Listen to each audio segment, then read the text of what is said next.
Airlift missions delivered more than 200,000 pounds of supplies to the isolated and starving inhabitants of these African countries. Hello all. For the past 50 years or so, the developed world has poured tons of money into aid for developing countries. Yet poverty persists. This isn't particularly surprising, but it is a dumb enough question that it has become a hook for partisan theories. The left-wing types blame the IMF and the World Bank, and their insistence that people pay back the money they borrow.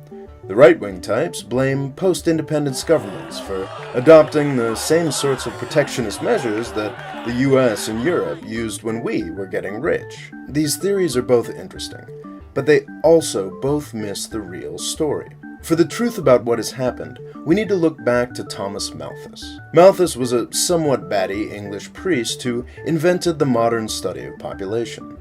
His contention was that population could never get much higher than it was in his day. Whenever the population rose, famine or disease would intervene, and it would fall back to an equilibrium point. This perspective was so clever, we still remember him 200 years later, even though he was stupendously wrong. When Malthus was writing, world population stood at just under 1 billion people. Now there are over 7 billion of us. In the 19th century, we experienced two revolutions that I'm going to call the Malthus killers. The first was the medical revolution. We don't hear about it much, but it was probably more important than any of the political revolutions we study. The ancient Greek model of medicine was finally discarded, opening the way for things like germ theory and public sanitation. This led to the eradication of some diseases, dramatic declines in infant mortality, and the population boom we are still experiencing. The historically ever-present threat that you would wake up one day to find half of your town dead of some new disease seems to have faded. The second Malthus killer was the Industrial Revolution. Modern factories and agricultural techniques were able to sop up all that excess labor and feed it.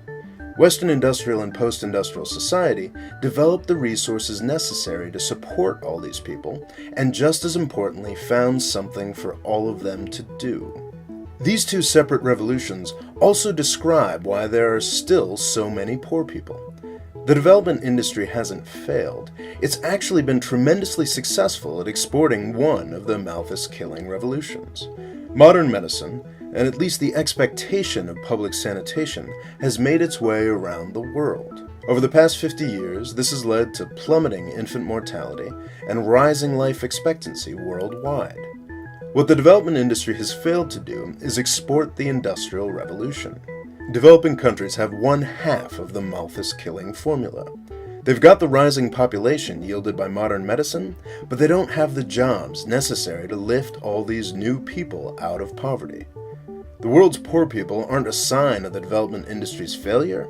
They are actually a result of its extraordinary success. Thanks for watching. Please subscribe. And if you'd like to help me make these videos, you can click on the Patreon link here to find out how.